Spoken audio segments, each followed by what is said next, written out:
Well, we have. Did you ever have that opportunity to go to a bar? You had three guys walk into a bar and your uncle starts making that joke and everybody starts digging for the carpet. I happen to know the other two bartenders that are going into a podcaster bar. What do you think, David? My name's Stu Turley, President and CEO of the Sandstone Group. Listen, do you smell that? We are going to have an absolutely fun time. I've got David Blackman here. David is a Substack contributing author. He is a Forbes author. We're just having a barrel of fun, aren't we, David? We're just having tons of fun, man. I'll tell you what, we're missing the famous RT, but I'm wearing my Trump hat from 2020, and it's kind of stylish, isn't it? Looks good. All right. Hey, we are going to talk a little bit about our assassination today because there's a lot of things that are going on in the environment today, David, and wanted to get your kicking us off here. Yeah, there's a lot of things going on, including probably the biggest scandal that's ever hit the Secret Service over their massive failure on Saturday in Pennsylvania to protect the Republican nominee for the presidency. And it is, I think, maybe an unprecedented failure that is highly comparable to the failure the agency experienced in Dealey Plaza on November 22nd, 1963, in which they left President John F. Kennedy completely unprotected and ended up getting him killed. So it's really a horrible scandal. Was later on attributed with really causing that, correct? Or well, so yeah, I mean that's part of the theories, but there's no question. It's not a theory to say the Secret Service miserably failed to protect John Kennedy. Right. The detail to Mr. Kennedy violated every protocol the service has in failing to secure any of the tall buildings that the motorcade passed in front of, failing to secure any aspect of Dealey Plaza whatsoever. They admitted later they didn't have any personnel in the plaza itself when the motorcade passed. Wow. There's been entire books written just on the topic of how the Secret Service failed, and it would take all day to cover it all. We've got a couple things. I've been scouring, and it's just amazing. Before we get started on this, I just want to say I am still a certified range master, and I've spent a lot of time on the range. I have thrown people off of the range, and you could almost hit from where that was with a slingshot or a lawn dart that I used to play with in the yard. Remember those lawn darts you used to have? This is not a long shot. And when we would practice with my sniper buds, this was, we had a lot longer range. We are so lucky that President Trump is still here. We really are. And it's only because he happened to turn his head at the last microsecond before the bullet got to him. I want to do a serious film first here. And this is one of the best ones that I want to give a shout out to Elon Musk. For having really there, I see censorship on my site. I know on your site because I watch some of the stuff going on. We're censored, and I'm proud to say I'm censored. But let's watch this film here because this, as we go through this, was just I was crying. In fact, I'm still getting all teared up.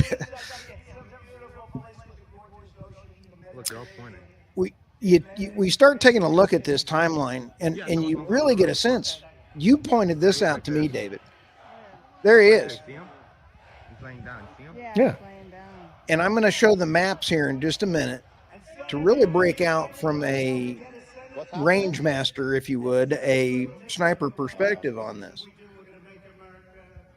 We've got you can see right under the big flag that it just showed is where the president is speaking. I mean, it's an easy shot, folks, an easy shot.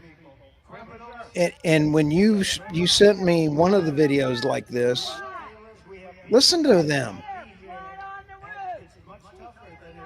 Now, this is still well over 2 minutes before any shots are fired. 2 minutes, 2 full minutes. And they just leave Trump up there to continue speaking. And there's a lady right over here. This is where look at the lady in the right hand corner. She's smiling. She holds up a sign a little bit later, Right and before the shots are right fired. before Yeah. the shots, and then she's kind of looking around. There's some questionable people that are in there that need to be, and most people are digging for carpet, And she just thinking, sits there. Yeah. and she's sitting there with her phone out. She must Yeah. know something's going on. It's very odd behavior for sure. Take a look at that. So that arrow is the lowest Now amount watch. of illegal This is going to roll into immigration three ever in different recorded screens. history into our country. And then the worst president in the history of our country took over. And look what happened to our country. Probably 20 million people. And look, And you know, that's a little bit old, that chart. That chart's a couple of months old. And if you want to see something that says... now watch him in the upper right corner here. He raises up off the scope. Yeah. Now look at the crowd. Joe couldn't fill a high school. Now watch the center one. It's going to come back and zoom in. Watch the Secret Service. Oh yeah, the shortest person in the detail, it leaves his head completely exposed. I mean, why is somebody who's maybe 5 feet tall trying to protect Donald Trump? He's 6'3". And Barron is what, 7? 6'10" or something like that. Yeah, crazy he's tall, dude. Look at the time. 3 minutes. I also had a video of Reagan's shooting. The amount of machine guns and armament that came out of those guys' pockets in less than seconds. Wow. Yeah, I mean, leaving him up there, standing there talking for 2 minutes is, you know, I mean, I don't want to just say there's a conspiracy here, but that's pretty hard to explain. When I you don't got get it, David. multiple people shouting at you about a shooter being on the roof and you do nothing, but the guy the sniper clearly has the guy in his sights and doesn't fire a shot. So who's telling him not to fire? Where's that order coming from? Well, there's the guy right here. And he's a police sniper. He's not a Secret Service sniper, but Secret Service coordinates with local police all the time on. And allegedly, this is not confirmed, but he says that he was told to stand down. Yeah. I do not know if this is confirmed. I don't want to put it out there as being confirmed. But when you take a look at this from a sniper training type thing, that is an event. 130 yards. Look at this from what we were looking at right here to here. I would train with a 1911 at 100 yards, a pistol. Okay. This is not rocket science. That is definitely something that you would check out. I've seen alleged conversations with people saying, oh, it was written off and told not to go up there. I don't know what to believe on that. But look at this. Yeah, no, and you know, we have reports. In fact, I think it's from DHS. Actually admits that the day before this event, the Secret Service scoped this location out, identified the target where the shooter is, the building as the shooter is, as a primary target that needed to be protected, and then didn't protect it. Didn't do anything to close that off. And meanwhile, the sniper gets up there with a damn ladder that had been put there for him to climb up. Whether he brought it or who brought it, I don't know. Right. And I suspect we'll never know because the FBI is leading the investigation, and we all know how that goes.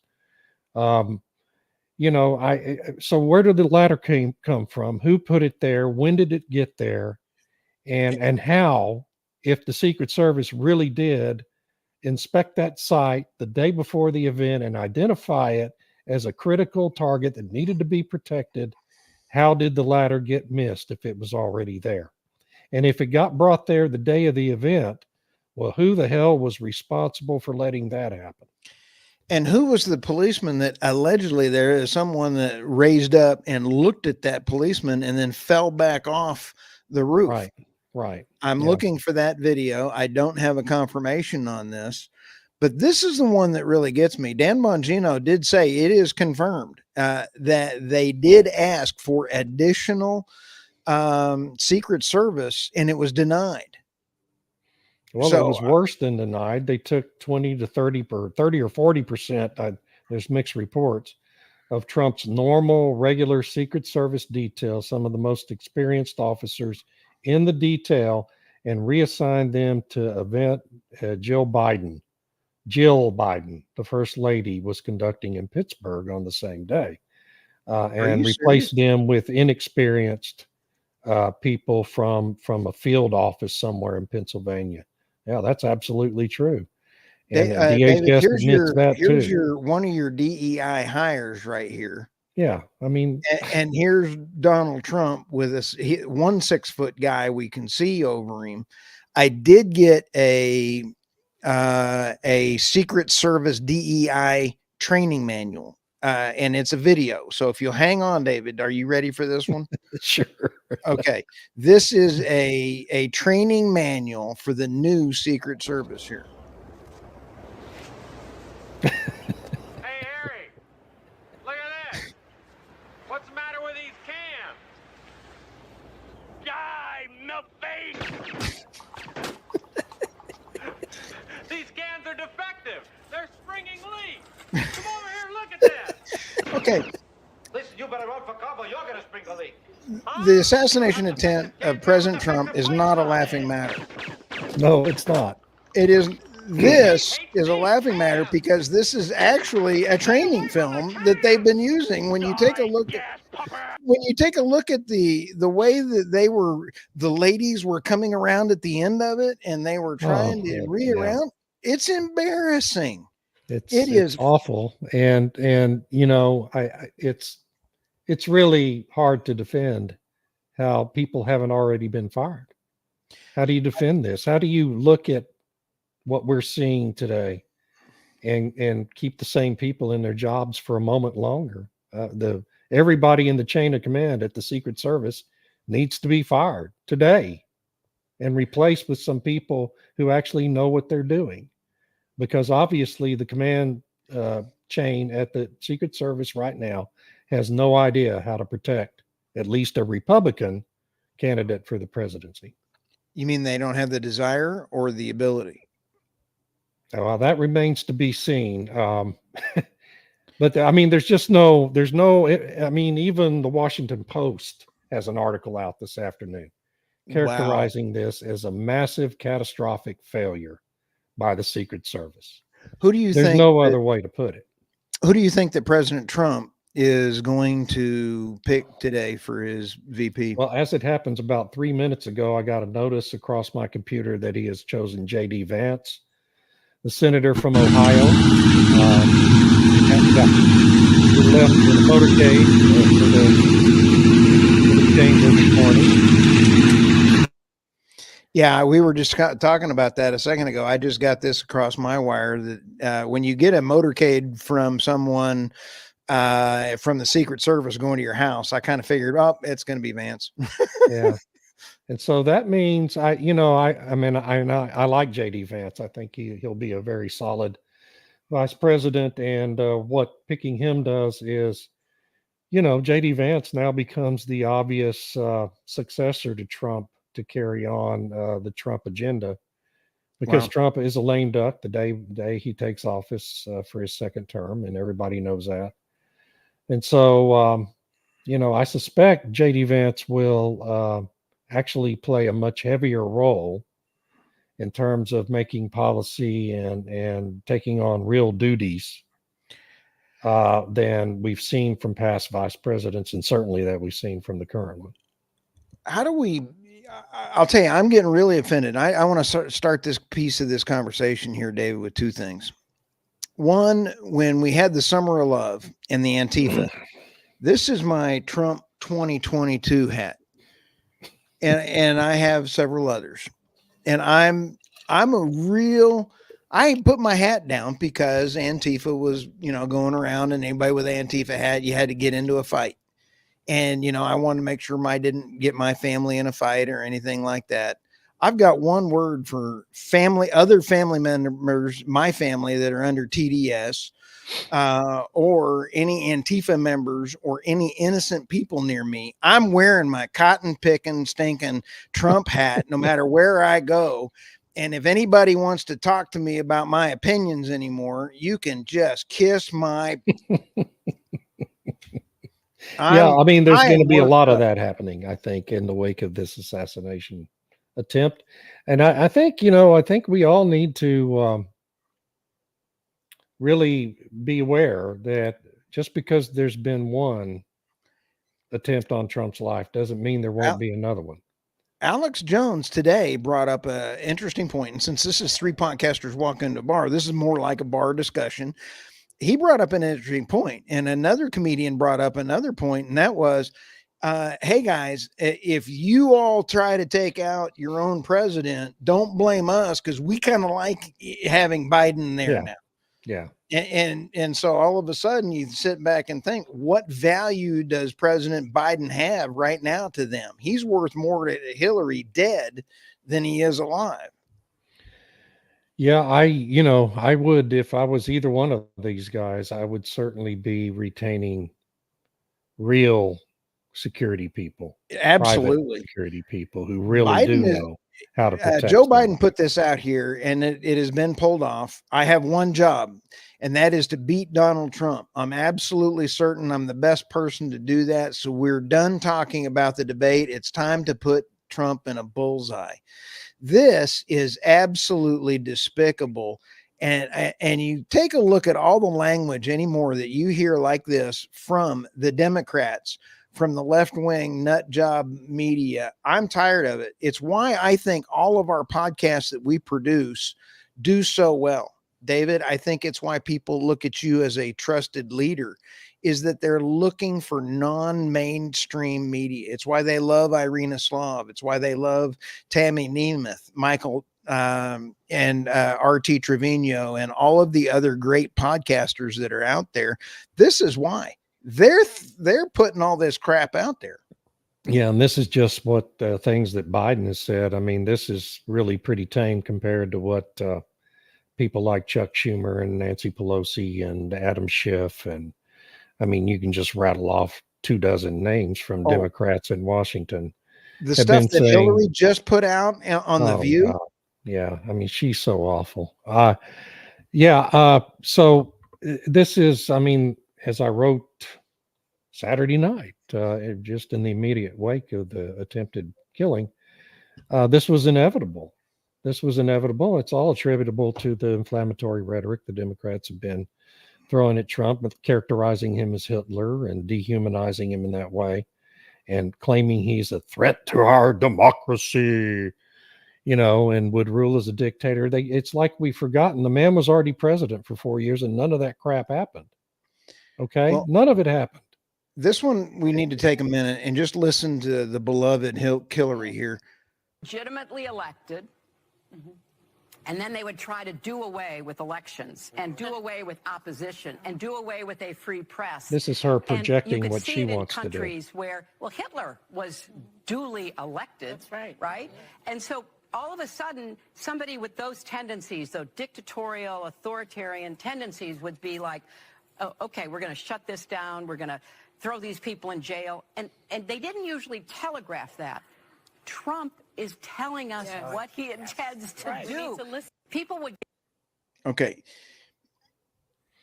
I mean, she's saying that at a time when her own president is conducting this lawfare operation, trying to put his political opponent in prison.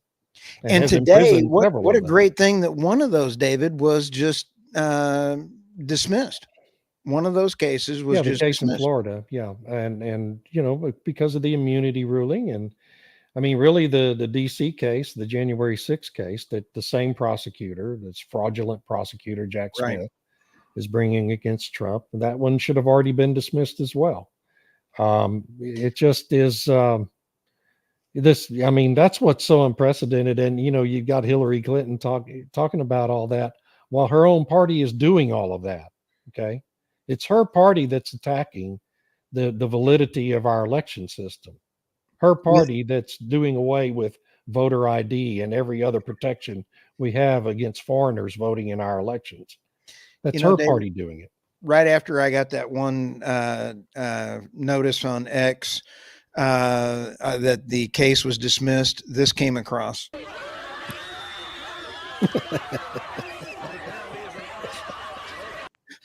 Oh, So goodness. they were. I don't get it. Why? What has it got to do? Just kidding. And I'm then like a vampire feeding off the misery of woke idiots. I saw that. I go, what did I just miss? It had to have been good. And then, oh yeah, one of his things got done. So a Trump, you and I talked about this on the energy realities this morning, and that is that with a Trump presidency, lower energy prices are on the horizon. I noticed that in my day trades and stuff going on that solar chip manufacturers and everybody was taking it in the shorts. I mean, Oh, really? there is some serious downside. So the market is even responding in an interesting kind of way. Yeah, I mean,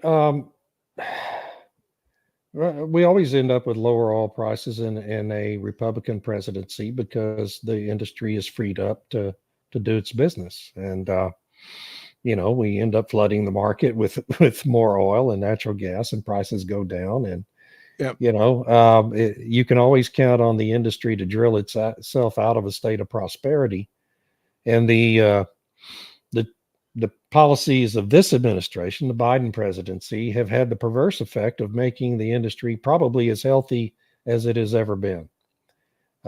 Strong prices, limited capital allocation to new drilling, but they're still able to keep production up due to technological advancements. It's been a pretty sweet spot for the oil and gas business in this administration, in spite of everything Biden's done to try to harm it. It's amazing.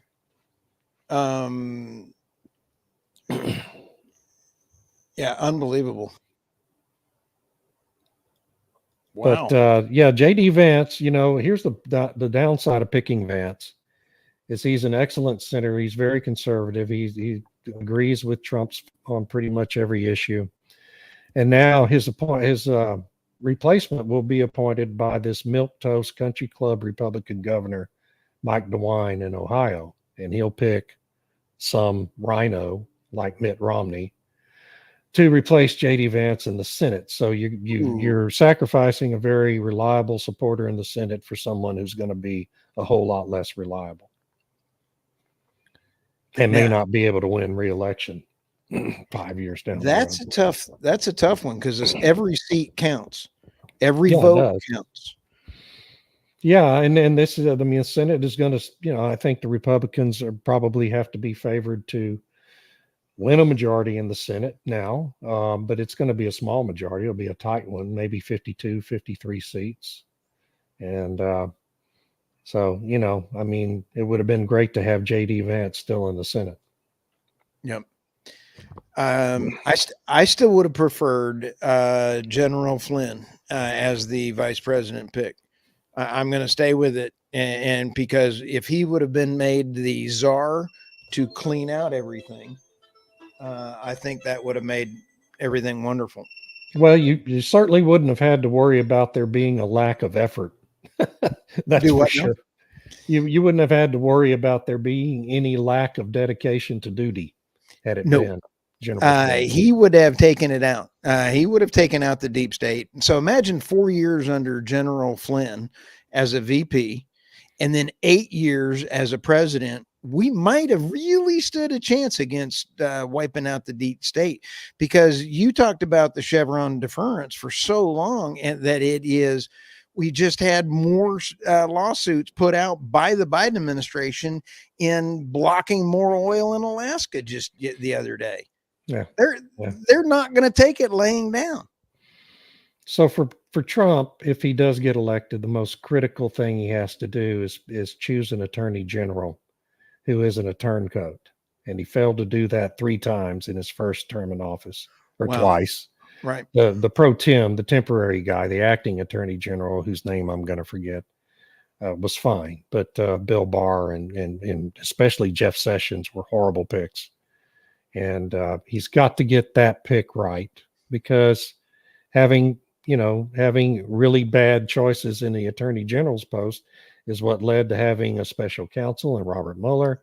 It's Right. what led to the persecution of General Flynn for all those years. And so it has a major rippling effect throughout the administration, and he's got to get that appointment right, or he'll be wasting his time again. Oh, absolutely. Well, President Trump, if you're listening, we love you, and I still get worked up.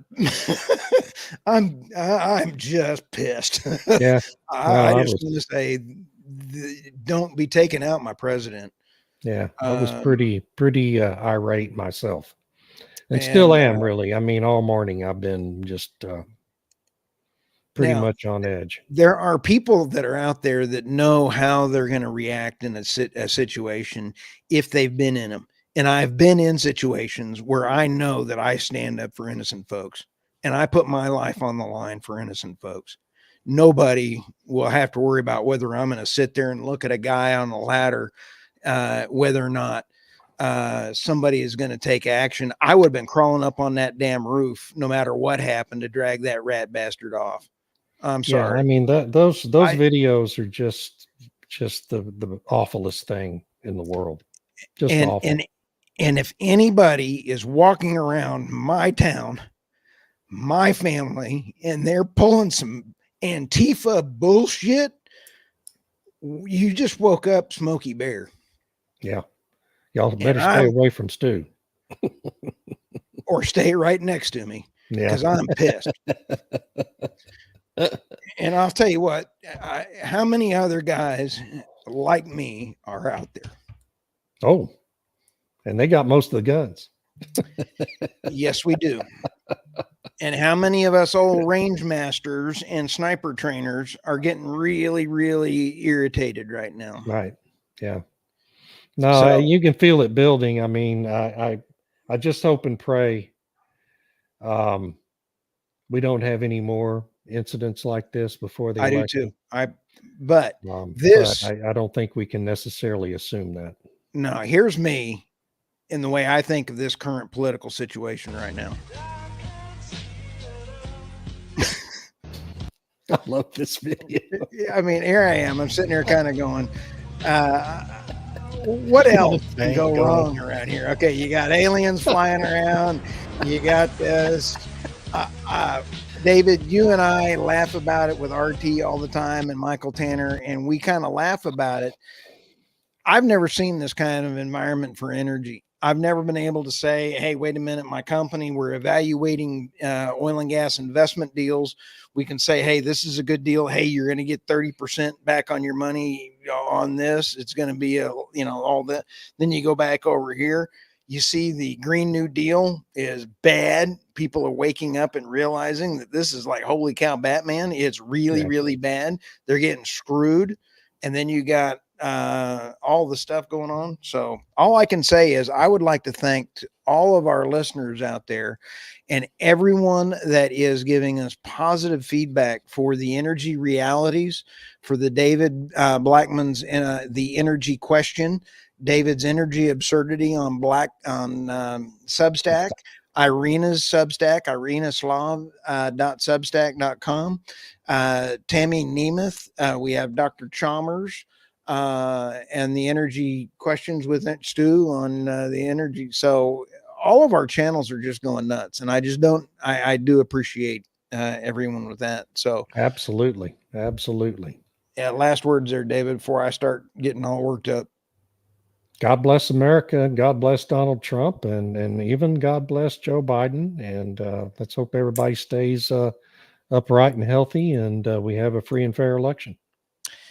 We can hope, but too big to rig, I think, is what I heard. Well, hopefully. I mean, hopefully. Yeah. I heard a stat that really, as we sign off here, David, I heard a stat that just kind of wiped me out. Being a range master, I kind of understood this one. if all of the voters, all of the hunters signed up, there's no way that they could lose. If any voter, because there's so many hunters that are not registered to vote. Think Yeah. about that number. Yeah. And I'm going to be out there calling all the buddies, calling, hey, get out for your deer stand and go vote. It's going to matter. It is. Have a Matters great one, a lot. guys. Thank you.